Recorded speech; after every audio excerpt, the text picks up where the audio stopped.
नमस्कार दोस्तों, आप सभी का स्वागत है ज्योति भक्ति चैनल में। आज हम सुनेंगे माँ संतोषी की पावन व्रत कथा, जो जीवन में संतोष, सुख और शांति प्रदान करती है। माँ संतोषी को भगवान गणेश की पुत्री माना जाता है और इन्हें प्रेम, श्रद्धा और धैर्य, संतोष और समृद्धि की देवी कहा जाता है। ऐसी मान्यता है कि जो भक्त सच्चे मन से लगातार 16 शुक्रवार का व्रत करता है, उसके जीवन की सभी परेशानियां दूर होती हैं और मनोकामना भी पूर्ण होती है। तो आइए श्रद्धा और विश्वास के साथ सुनते हैं माँ संतोषी की व्रत कथा। कथा सुनते समय जय संतोषी माता अवश्य बोलें। एक समय की बात है, एक गांव में एक वृद्ध स्त्री रहती थी। उसका एक ही पुत्र था। वृद्ध स्त्री ने बड़े प्यार से अपने पुत्र का विवाह एक सुशील और संस्कारी लड़की से किया, लेकिन विवाह के कुछ समय बाद सास का व्यवहार चेंज हो गया। वह बहू से घर का सारा काम करवाती, सुबह से लेकर देर रात तक उससे काम करवाती, उसे आराम का मौका भी नहीं देती।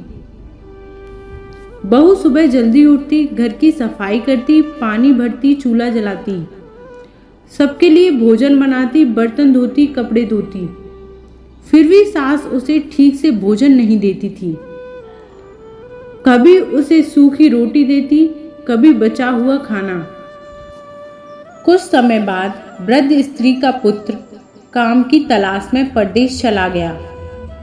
अब बहू का सहारा भी चला गया। पुत्र के जाने के बाद सास का व्यवहार और भी कठोर हो गया। वह बहू को ताना देती, उसे डांटती और छोटी छोटी बात पर नाराज हो जाती। बेचारी बहू दिन भर काम करती और रात को रोते रोते सो जाती। एक दिन दुखी होकर बहू पास के मंदिर में गई। वहां उसने देखा कि कई स्त्रियां पूजा कर रही थीं और जय मां संतोषी का जयकारा लगा रही थी। बहू ने उनसे पूछा, बहनों, आप किस देवी की पूजा कर रही हैं? स्त्रियों ने कहा, हम मां संतोषी का व्रत कर रहे हैं।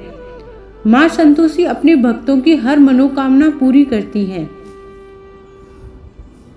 बहू ने विनम्रता से पूछा, इस व्रत की विधि क्या है? कृपया मुझे भी बताइए। स्त्रियों ने बताया, शुक्रवार के दिन सुबह स्नान करके साफ वस्त्र पहने, एक लोटे में शुद्ध जल रखें, गुड़ और चने का प्रसाद लें, दीपक जलाकर मां संतोषी की पूजा करें। व्रत के दिन खटाई बिल्कुल भी न खाएं, सच्चे मन से मां की प्रार्थना करें। बहू ने यह सब ध्यान से सुना और उसी दिन से व्रत करने लगी।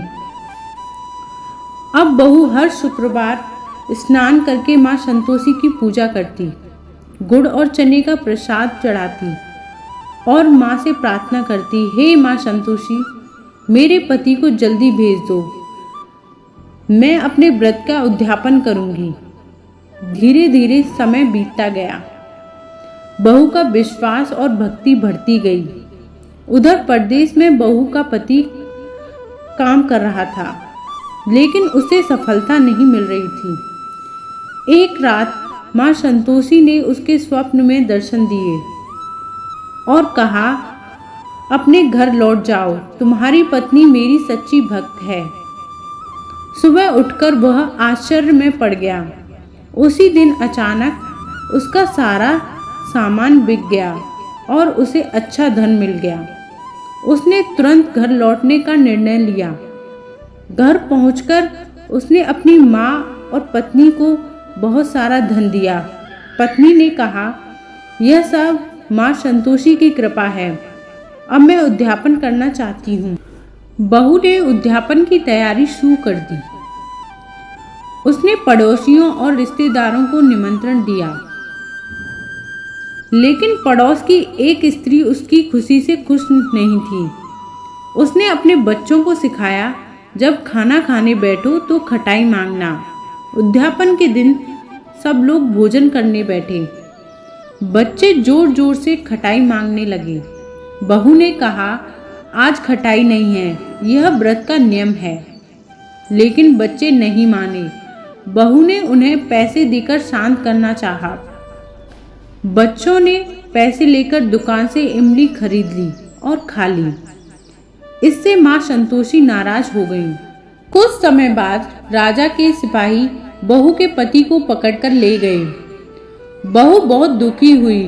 वह रोते हुए मंदिर गई, माँ से प्रार्थना करने लगी, मुझसे बहुत बड़ी भूल हो गई। मैं अगले शुक्रवार फिर उद्यापन करूंगी। कृपया मेरे पति को वापस भेज दीजिए। बहू की सच्ची भक्ति देखकर माँ संतोषी प्रसन्न हो गईं। कुछ समय बाद उसका पति सकुशल घर लौट आया। उसने बताया कि राजा ने उसे कर के लिए बुलाया था, लेकिन बाद में उसे सम्मान देकर छोड़ दिया। अगले शुक्रवार बहू ने पूरी विधि विधान से उद्यापन किया। इस बार उसने विशेष ध्यान रखा कि कोई खटाई न खाए। माँ संतोषी प्रसन्न हुई और कुछ समय बाद उसके घर में एक सुंदर पुत्र का जन्म हुआ। अब सास का व्यवहार भी बदल गया। वह बहू से प्रेम करने लगी। घर में सुख शांति और संतोष का वातावरण हो गया। सास, बहू, बेटा और पोता सभी खुशी खुशी रहने लगे। माँ संतोषी की यह कथा हमें सिखाती है, धैर्य रखें, संतोष रखें, भक्ति रखें और सच्चे मन से व्रत करें तो माँ संतोषी अवश्य कृपा करती हैं। हे माँ संतोषी, जैसी कृपा आपने उस बहू पर की, वैसी ही कृपा हम सभी भक्तों पर करें। जय माँ संतोषी। अगर आपको हमारा यह वीडियो पसंद आया हो तो हमारे चैनल को सब्सक्राइब करें और वीडियो को लाइक, शेयर, कमेंट करना ना भूलें। धन्यवाद।